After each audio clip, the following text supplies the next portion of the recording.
Registry Matters is an independent production. The opinions and ideas here are that of the host and do not reflect the opinions of any other organization. If you have problems with these thoughts, FYP. Recording live from FYP Studios East and West, transmitting across the internet. This is episode 287. We'll go with 287 of Registry Matters.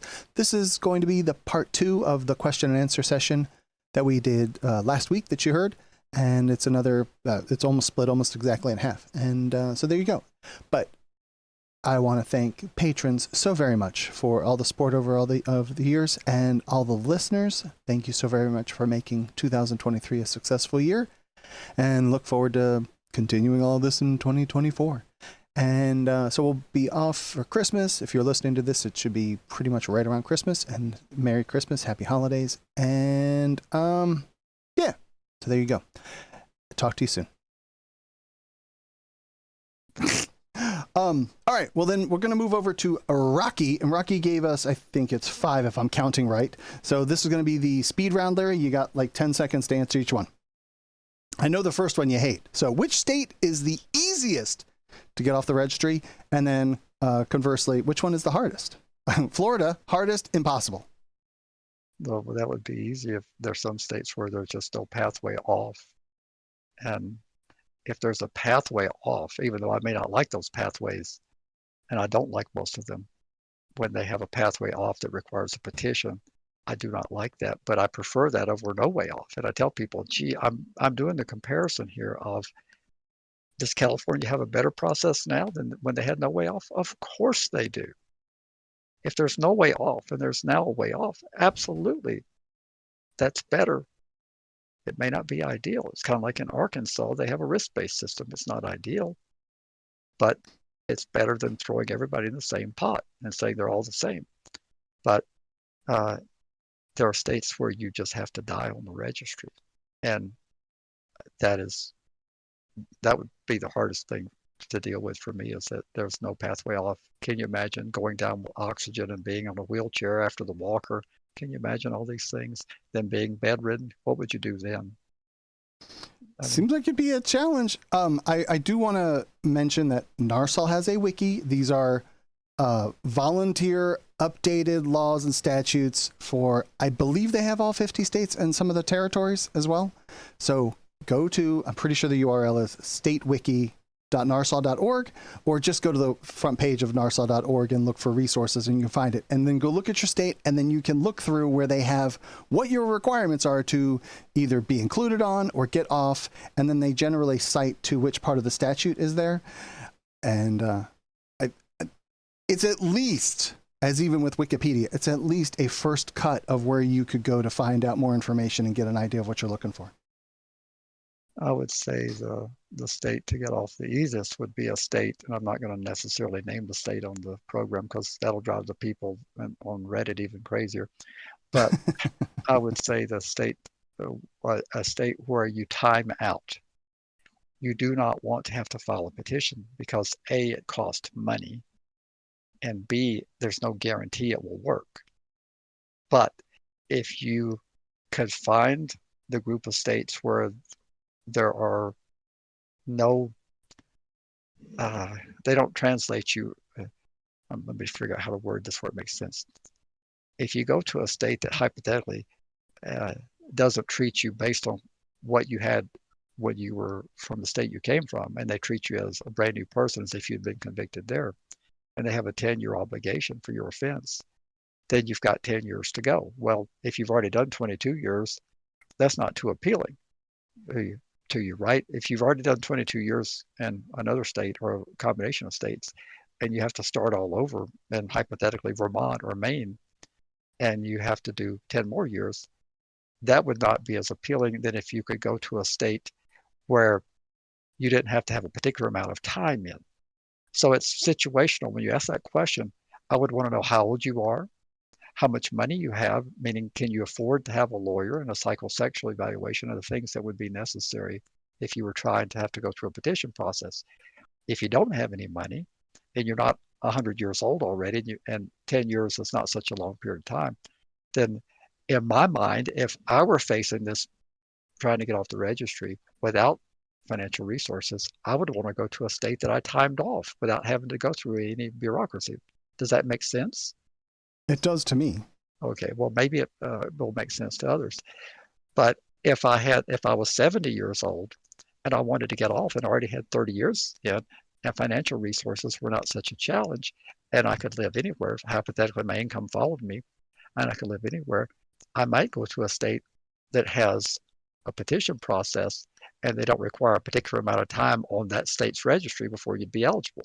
So all these things require research to try to figure out. I think the state of Georgia doesn't require that you've been there a particular time, but you want to be careful of that, when we had Brandon Thomas on, or Mark Urachek, I forget which one, when we talked about that. No state wants you to come try to use their process to get off the registry if you're not Right. if you're not intending on being connected to that state. But if I had the luxury of living anywhere I wanted to without consideration, I would go to a state as an older person where I didn't have to wait. But if I was a younger person and I didn't have a lot of resources, I would go to a state where I would time out. Very simple. The next question is, what has been the most significant improvement of our situation since the registry began? And what has been the most detrimental? So he's asking flip-flop questions on which is the most goodest and which is the most worstest. Well, the last one is kind of easy to answer. What's been most detrimental would be the continuous additions to registration requirements. And I get ridiculed for this because somehow or another I'm not sympathetic to victims. But the victims come in every legislative session across the country, almost every legislature, and they come in and they want to think of the registry as punishment. That's why you have to learn how to say civil regulatory scheme, and you have to put the victims in their place and say this is not a place for punishment, this is not a part of punishment. But they come in demanding additional restrictions because they haven't gotten their pound of flesh. So they're constantly, just think of the cases we've covered where we've read the enhancements, where we've talked about we read from the court decision and we say they changed in 2001, 2003, 2004. Yeah. So what's been the most detrimental thing is the continuous enhancements that are added to people, like employment restrictions, residency restrictions, all these things that are continually piled on. And that is driven a lot by victims advocacy organizations and by law enforcement itself. And the passage of the federal Adam Walsh Act has had a modest amount of detrimental impact. We already had registries. People remember the Adam Walsh Act passed in 2006. Every state had a registry in 2006. The Adam Walsh Act did not create the registry. But what it did do is it created standards for registries that many states have tried to meet to keep the federal funds flowing. And basically the 10-year registration periods disappeared, which were very common in the early days of registration. When the Jacob Wettling Act passed, the early registries were quite common, 10 years. And then the Adam Walsh Act came along 10 years later, basically 10, 12 years after the Wettling Act passed. And it said, gee, these people are timing off. We've got to change the duration of registration. And they came up with that 1525 in life.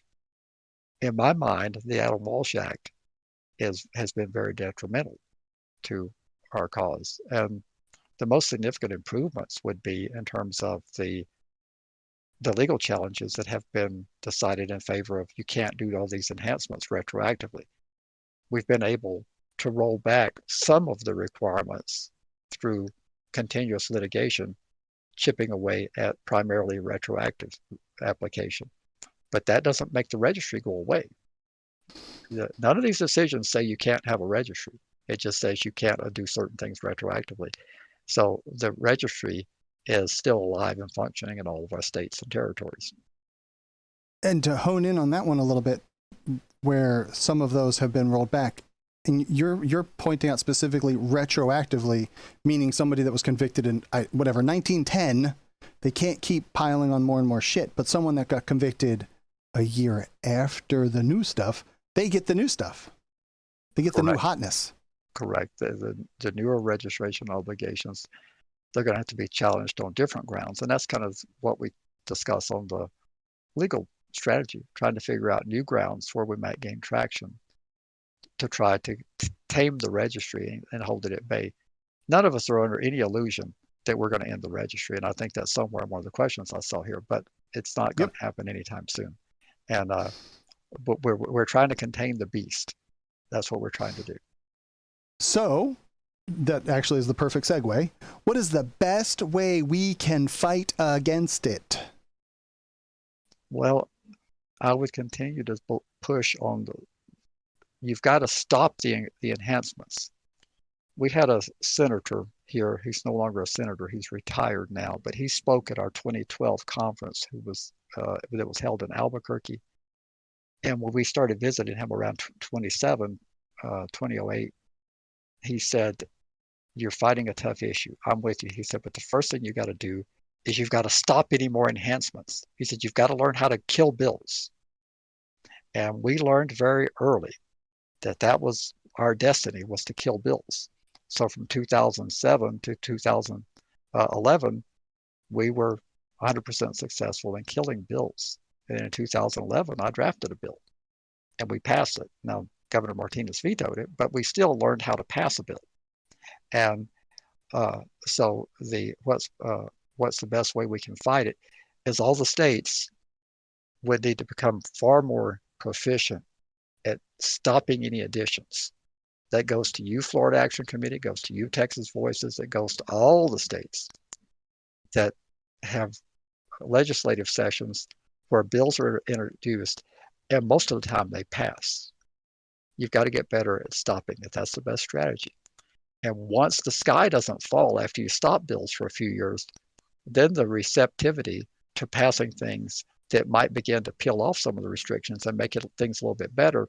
There was some receptivity to our improvements in 2011 that the governor vetoed, and then in 2013 she accepted some of those improvements for the PFRs as a part of a compromise package. She also got some things that she wanted, but we started by killing bills, and that's what I would recommend. The best strategy is to learn how to kill bills.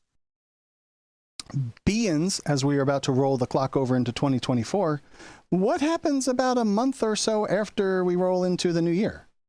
Well, most of your legislative bodies are convening for either a full-time session or a limited session, 30, 60, 90 days, 4 months, 6 months. But we'll be into a session here in mid-January, and that's quite common that legislative sessions are coming up. And I do my best to try to train people. I have tried to train people in private, and I don't have enough bandwidth to talk to everybody privately. Some of these conversations have to take place publicly and have to be in groups. Now, I get the point that maybe the podcast is not ideal, but again, I don't believe I'm giving away any trade secrets. Everything that I talk about is already known. If you listen back to a couple episodes ago when I interviewed Randall from Parsol, he got legislatively educated by being interested in a different issue, and it happened to be about finance stuff. And he got hooked up with a group that taught how to read bills and so forth. This is a transferable skill. This isn't PFR specific, if I understand correctly. If you learn how to read a bill, it applies to, I don't know, a tow truck bill as the same as it does to PFRs, as the same as it does to, pick your subject. They're similar in how they operate. Indeed, they are. If you know how to work in the legislative arena, which I did for many years before I tackled PFR issues, I started with opposition to the state lottery. We were without a lottery when I moved here. And I first was lukewarm to being in opposition to it, but I was doing volunteer work for an organization that was dead set against it. And I warmed up to their points of opposition, and I took the first stab at killing lottery proposals. And we succeeded from 1983 to 1995, preventing a lottery from being in the state.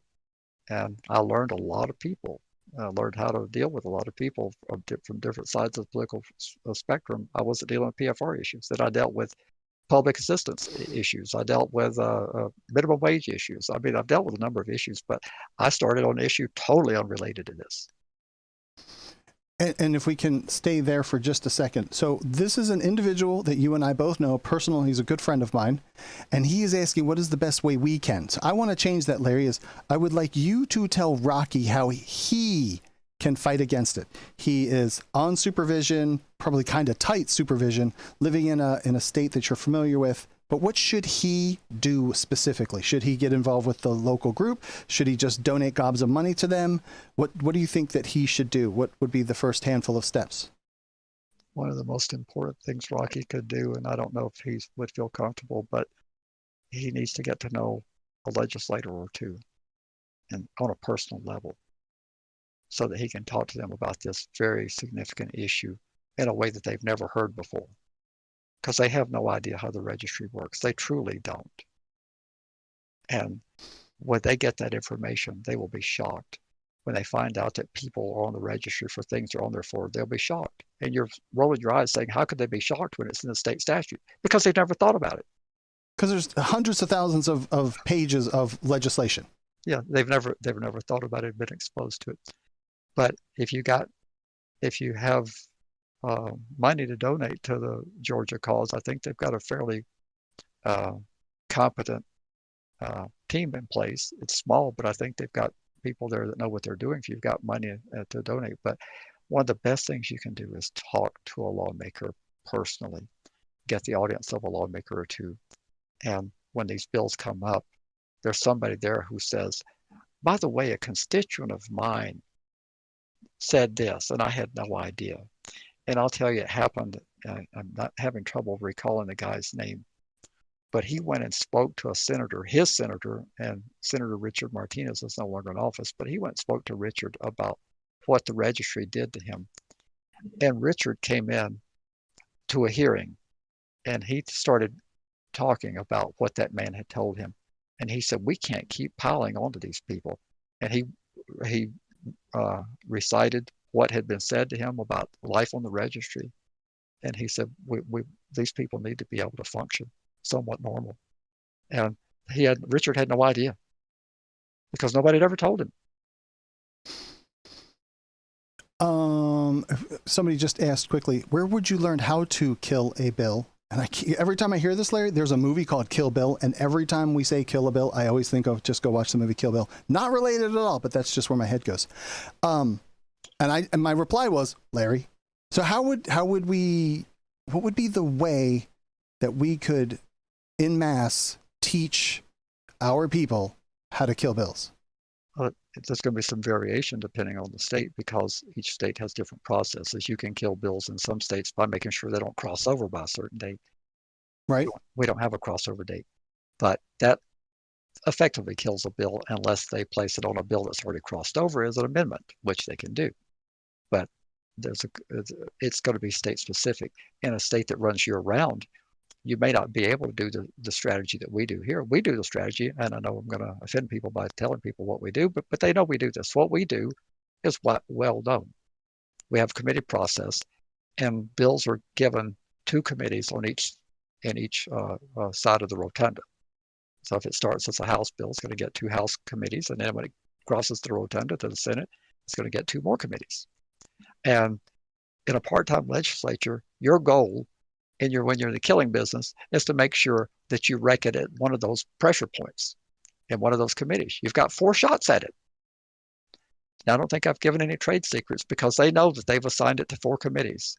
And the proponents of the bill know that they're trying to get it through the committee, and they know that I'm doing the same thing. I'm going and visiting the same people that they're begging to put the thing on the committee hearing to get it scheduled. They know that somebody else just came out the door that was begging them not to put it on the schedule. Because I don't want it heard. If I'm wanting to kill it, I'm wanting to buy as much time as I can. Because if it's got 4 committees to go through and it's got 60 days to get through it, every day I can buy makes it less likely they're going to get to the finish line. So things like that, those are widely known, that's strategy. We kill it by whatever tactic works best in your assembly. You may be in a place like Maryland where Valerio,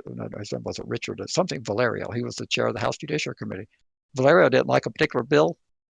If someone could convince him it was a bad piece of legislation, and I even traveled to Maryland, so I saw this firsthand, Valerio was in no hurry to hear it. And so he would help you run out the clock. And so even in Maryland, that same strategy works. But it's how to kill bills is going to be very specific on how your state operates. But as a general rule, committee chairs have a lot of impact on scheduling of legislation. If it can't get to the committee, through the committee, in some fashion, very few states let things go directly to the floor for a vote. So all your battle is trying to keep something bottled up in committee. I think what I heard you say in that yes, it's going to be state specific, but there might only be 3 or 4 different scenarios. Like if there's a year-round legislature, then you have the part-time ones, and there isn't going to be a crossover day. What is that? Nebraska that only has the unicameral Congress, whatever? Correct. They only have one chamber. So there's obviously no crossover if there's just one. No. So I hear you saying, I think there's 2, 3, or 4 strategies from that point of view. Correct. But you're going to have to figure out what works best in your state. And I think is the person asking the question though about like reading legislation and trying to figure out how to attack it? Is that what they're also asking? Perhaps. And that is one of the most straightforward things. If you want someone to be in opposition to a bill, you have to give them succinct reasons. And what PFRs tend to do is they want to come in with voluminous recidivism studies. They want to give them a booklet of stuff.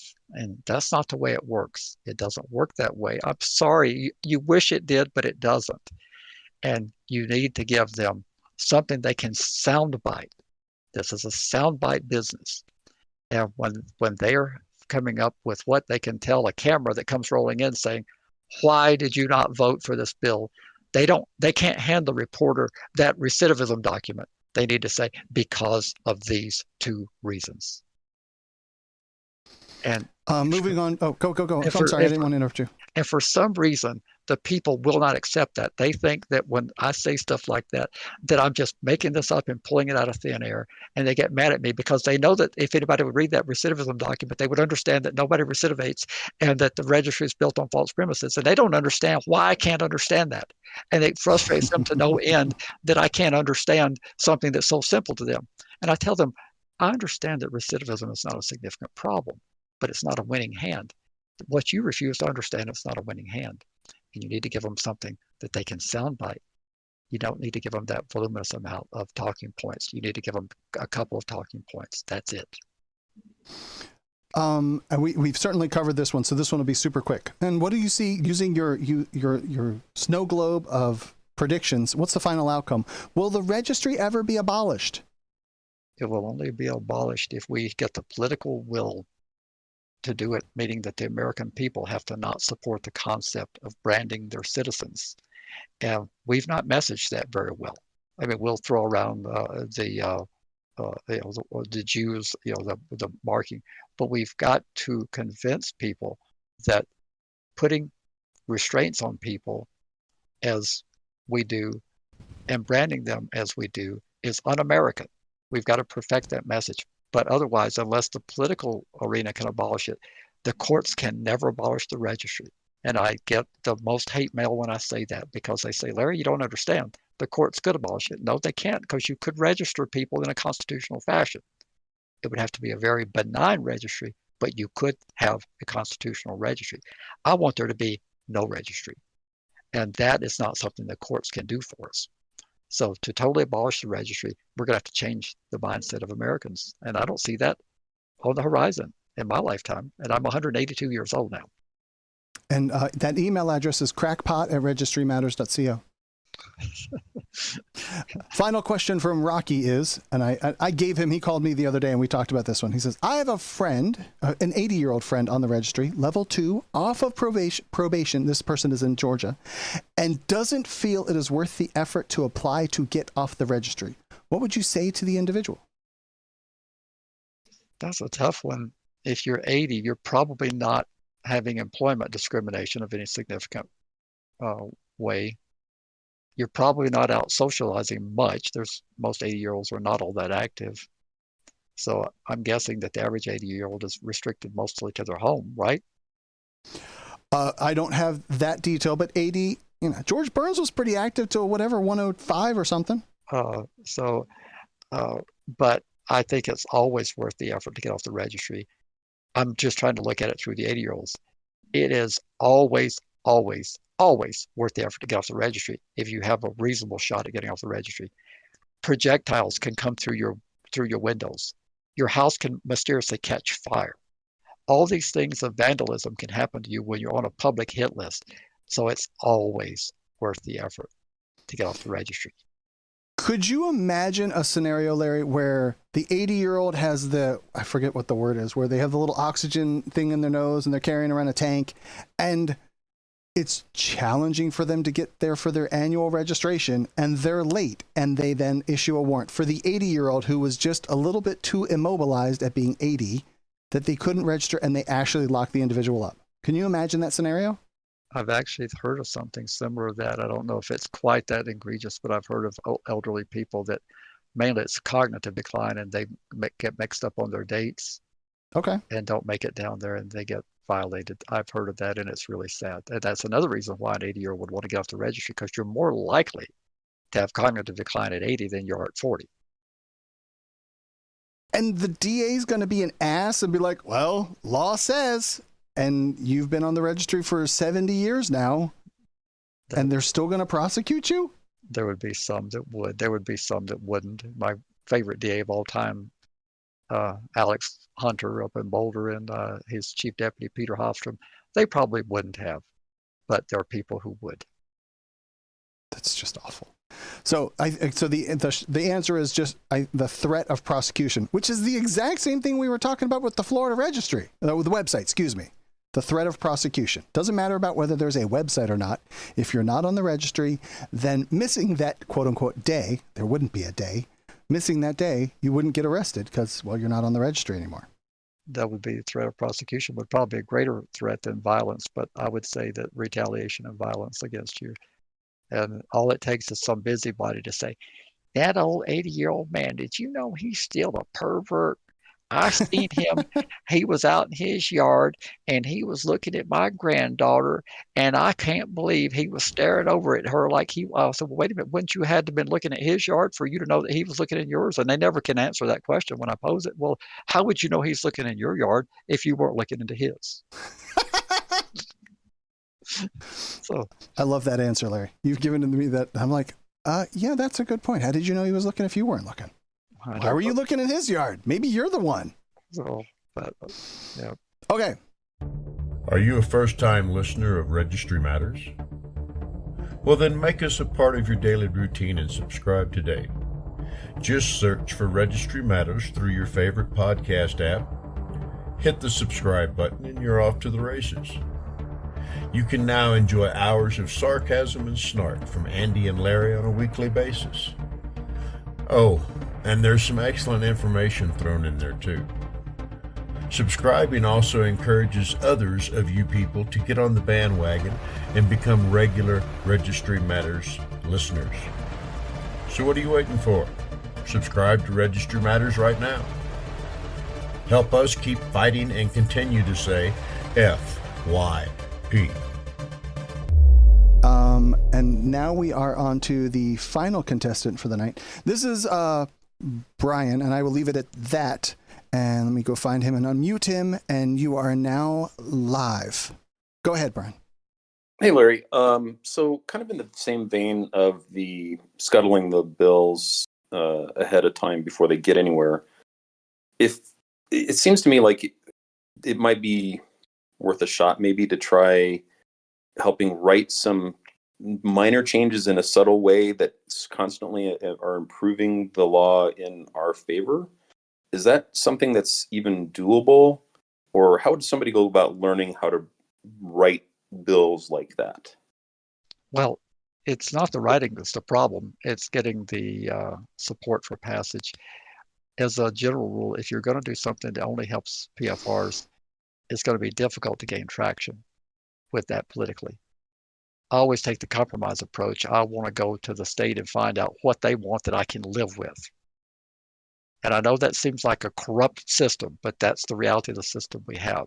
And I want to find out what they want. And I prefer to write it myself than them writing it, because I feel like I can write it in a way that's better than what the state can come up with. For example, and I'll go off topic. If there's going to be a voter ID law, if you realize that we don't have voter ID requirements here, but say the political winds change and we're going to have to pass a voter ID law, who would you rather write that? Someone who's lukewarm to it, that would really not be in favor of it, but want to have a minimal voter ID law, or would you rather the people who are rabid write the same thing? Well, the same thing with PFR stuff. I want to go to the state and find out what I can put into a bill that helps PFRs that I can live with, because that may encourage them to stand down. But yes, anybody can write, because all you have to do is take the existing statute. That's how bills are generally drafted, unless you're going to do a repeal and replace. You're doing an amendment. So if you know how to take a PDF or not a PDF, if you take the language as exists, if you can do strike through on your cursor, and you can put insert and bold, and you can write a bill. So you can do those changes yourself. But getting support is going to be if you don't know anybody, where would you take that bill? If you don't know a soul in the legislature, what would you do with it? Well, I would imagine that you'd have to get, chummy with your local rep. Correct. Or a legislator.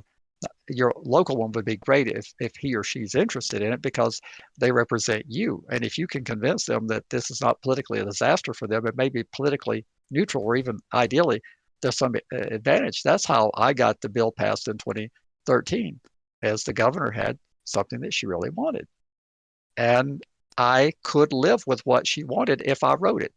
We had the crime called child solicitation by electronic communication device. It was not registrable because of a very complex nuance of our law here. It had been on the books since 27, but no one had to register all the way up to 2013. She wanted that. And I said, okay, I'll give that to you. But it has to be prospective for anybody who's convicted after this becomes effective. That means that everybody's grandfathered who didn't have to register between 27 and 2013. I'll give that to you. Here's what I want. And I got what I wanted, which was preemption of state and local, not state, but local restrictions on PFRs. I got the requirement that they send out notice to people at least 15 days before they're due to register, so that we don't get people violated for forgetting. And I got some things I wanted it's good for the PFRs. But if you just want to do a bill that's only helping PFRs, it's going to be tough politically. Not saying you can't do it, but it's going to be very tough. Is it better to? I hear what you're saying, and I'm not trying to go against that. But if you could go for one tiny little improvement, or go for the whole kit and caboodle, which is a better idea? Well, both are great ideas depending on the situation with the legislature. Like Arizona, I'm working with them. They need to do a major overhaul of their registry. It's a mess. But if the registry is generally okay, livable, not ideal, but livable, but there are a couple of things that are really jacked up that need to be fixed, it would be okay to go after those small things. But it's going to be tough if it only helps the PFR. That's all I'm pointing out to that. The governor had an agenda, and she ultimately would have had that pass at some point between 2013 and now. She would have gotten that crime to be registrable, because it was intended to be registrable in 2007, but there was a problem in how we compile our legislation, and it would take another whole show to explain that. But she would have ultimately gotten it, and I wouldn't have gotten anything that I wanted. And I thought, well, gee, if the governor's going to win anyway, I'd rather get something out of it. So let's give her what she wants now and get some of what we want. Anything further, Brian? I don't think so. I'm trying to figure out, how to learn more about it. So it's a process. Is it okay if I ask you about your success lately with your local person? I haven't had much to report, but I mean, I do have a very active local congresswoman who is I shared my story with, and her first reaction was, "You shouldn't have to register for your entire life." So she's aware of it, but there's been no forward motion beyond that.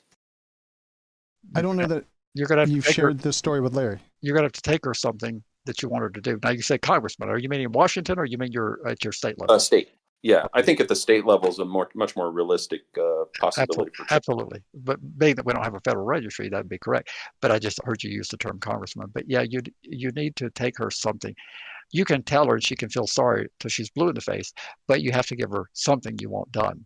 And I could walk you through all that in terms of how you would best position yourself for that. It sounds like you've already done the basic framework of establishing a relationship, but now you got to give her something that you want from her, and you got to tell her why it's good for her politically, or at least it won't be a disaster for her politically. And right. If you do that, you get to the next step that she might carry a bill for you.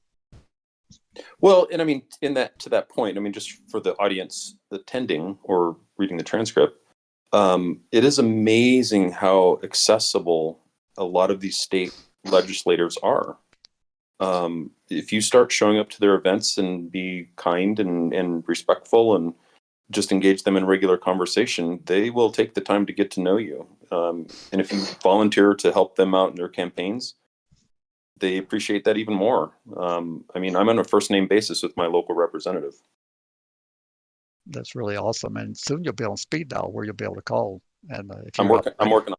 Yep, if you're not already, you'll be there. Make a donation and you'll find that that'll help a lot. Oh, I do that as well. When you're on speed dial, you're like calling and saying, "Hi, Jane. How are you? Hi, Bob." Yeah. That's I hope. Sorry to interrupt your dinner. Yep, that's what you do. Because Larry, you talked to like the governor the other day or something, didn't you? No, not it was your rep, governor. I think. No, not to the governor, but yeah, I talked to my rep and senator all the time. And you cussed one of them out, I think you said. I did indeed. I didn't do any cuss words, but I did point out hypocrisy, and I think it's important. I wish the other side would do that, but when my party's being hypocritical, I have no hesitation. We'll have to do a segment on that, and I'll explain the whole story of what happened, but absolutely I did.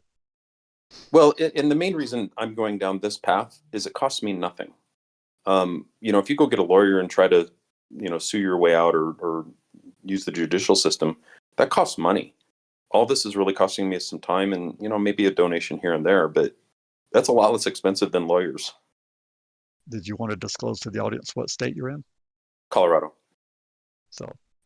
And to that though, I would imagine a downtown Atlanta kind of rep has a much bigger budget than, I don't know, the person that's in like, I don't know, McRae, Georgia.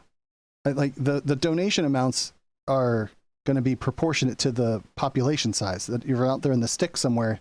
I don't know, what, like $100 donation? Does that show up on the radar? Well, I don't think I completely agree with what you're saying. The apportionment of the districts are similar throughout the state, but the income level is not. I mean, you have at a big sprawling state like Georgia, you have poverty, you have wealth. So you would get less donations, but it would be more because of the income capacity to give. But people don't just donate within their district. If you look at their campaign disclosure reports, they get money from out of state, from all sorts of resources. If you look at their campaign disclosures, Colorado probably has a pretty robust system of campaign disclosure reporting, and you can see the source of donations of where it comes from. It's not just from within the district. Well, what kind of money though starts to show up on their radar? I'm sure $5 doesn't get you a lot. When you say on their radar, if you're a candidate at a state office in these states like what we're talking about, Colorado, New Mexico, anything of $250 or more is a substantial donation. If you give $10, it may not be noticed. If you give them $250, $300, $400, I mean, those are large donations for a place like Colorado, New Mexico. Okay. Go ahead, Brian. I'm sorry, I didn't mean to interrupt you. I mean, I'm absolutely playing the long game on this. I'm a lifetime registrant, so it's really, to me, irrelevant when I get this done, as long as I get it done. So it's not that I'm looking at just at the state level. I'm looking at the city level, because a fair amount of the people that serve on the city council move up to the state level. And if I get to know them at a city level, I have a much better and longer term relationship with them when they do reach the state level. Thoughts on that, Larry? I agree with you. I agree with you. People often migrate from local government to state government. So if you can form that relationship, it'll carry over as they move up the elective office chain, because very few people are just content to be a local counselor. Not to say that those jobs are not important, they're very important, but they start there and then they move to something else. All right. Well, thank you, Brian. I appreciate it very much, and thank you for coming on. If there, anything else before we go? Well, I think we need to make this into 2 episodes. So we've been on an hour and 20 minutes. So what we could just have another 10 minutes, we can divide it into 2, right? Well, I was actually just referring to Brian. We have that letter that you gave me. That there's still that'll put us right at around an hour and a half. But I've been asking in chat, Larry, and they think that it should be 1 episode. That's what they've all said. But just to circle back, Brian, anything else? No, I'm good for now. Thank you. Cool. Thanks, man. I appreciate it. So can we do this letter and then we'll be able to close it out and then we can decide if we split it in 2 or not? Okay. I don't know what part you're going to read. I didn't highlight any, but you could read the salient points of the letter. To me, what I read looks like the first 3 paragraphs. Okay. And and who is this from, Larry? It's one of our subscribers to the newsletter that's not really connected with the podcast. Okay. It says, I wanted to acknowledge I received the DOG recidivism report you recently sent me. Thank you for this information. I'm also writing in response to the latest Narsal Digest, Volume 16, Issue 6, January of 23-24. Our states, pages 13, Vermont. I was under the impression Vermont had a more relaxed registry, at least based on what I've read in Your Life on the List, 2nd edition by Derek Logue, who also operates oncefallen.com. Per the book, it claims Vermont is not substantially AWA compliant, no residency restrictions, no employment restrictions, no presence restrictions, no Halloween holiday restrictions, no ID card laws, community notifications requiring several steps from members of the public.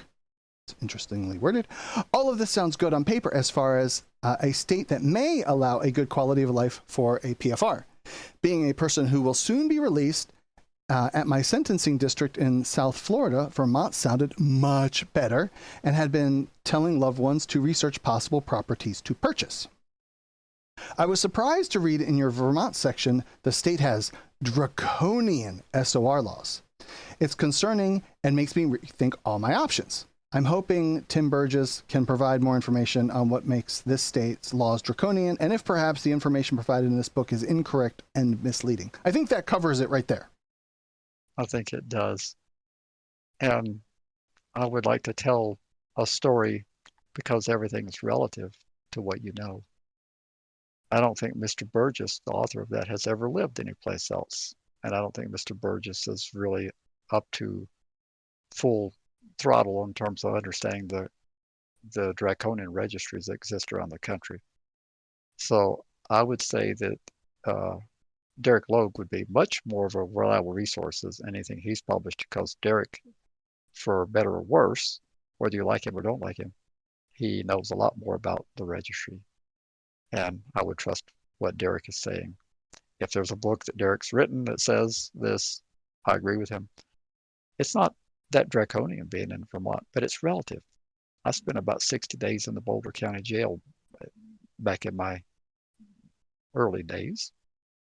The Boulder County Jail, it no longer exists. It was by the Hall of Justice over at 6th and Canyon. And it was the ideal jail if you're going to be incarcerated. I think now, those of you who are looking for a jail to go to, you want to go to Pitkin County, Colorado, rather than Boulder. But in those days, Sheriff Leach was running a very good jail. And the people would, as they were meandering around the jail with all the luxuries they had of a jail that had carpeted housing units, had private rooms, wooden doors, intercom system if you're having an emergency that you could call and actually talk to a person. And when I say open door, they had periods of time during the day when the jail doors, if you were in their housing system, if you were in green or gold or red, I think it was, they have hours where they just open the doors and you could go to the library, you could go to the gym, you could go outside of the courtyard, you could do all these things. Now, you were in jail, but you had an awful lot of freedom when in jail. And people just moaned and groaned about how horrible jail was. And I told him, I said, well, it's actually pretty good jail.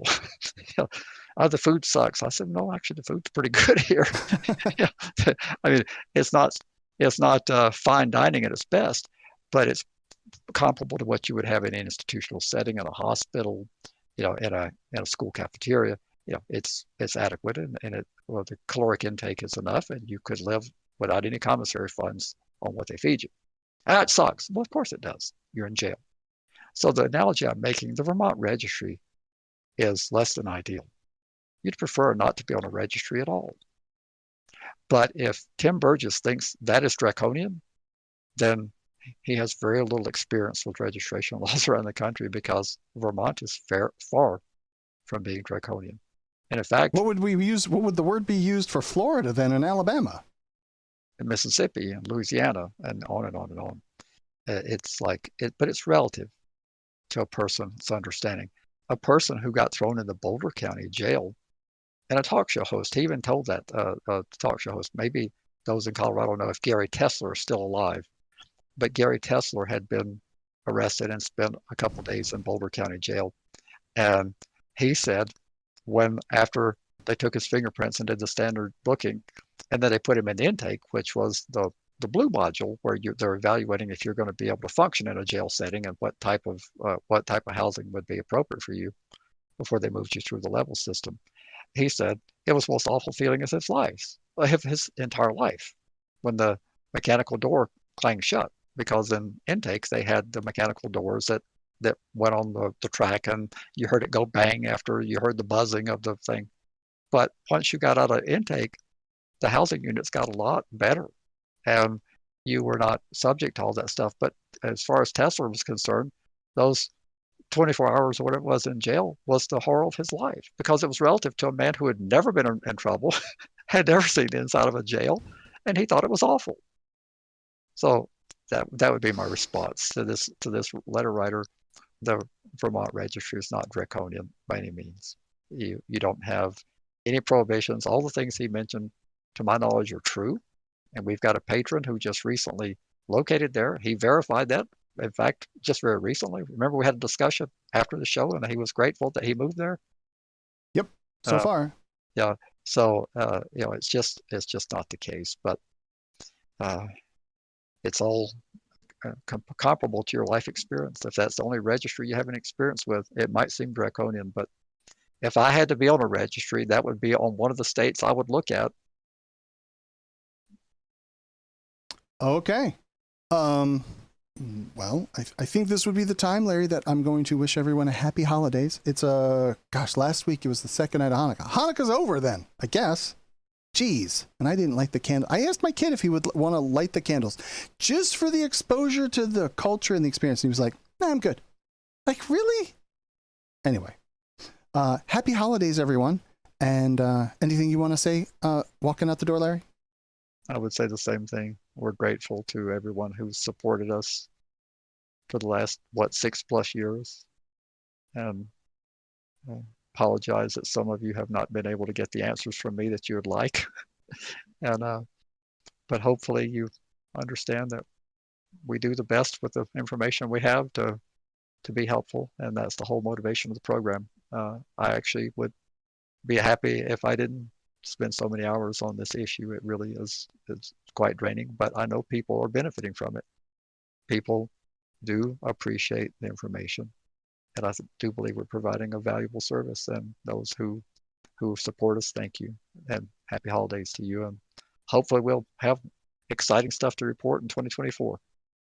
Fantastic. Registrymatters.co is where you can find the show notes. And again, go over and leave reviews, hopefully nice ones, and thumbs up, like, subscribe, all that other stuff.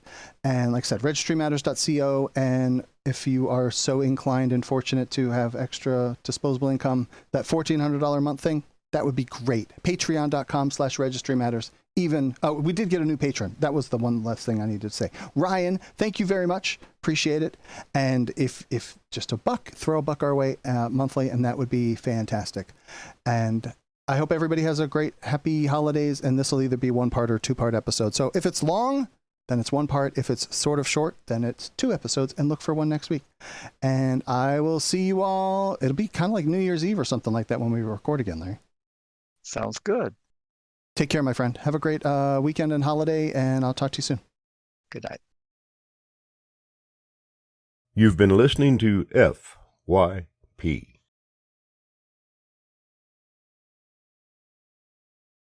You've been listening to FYP.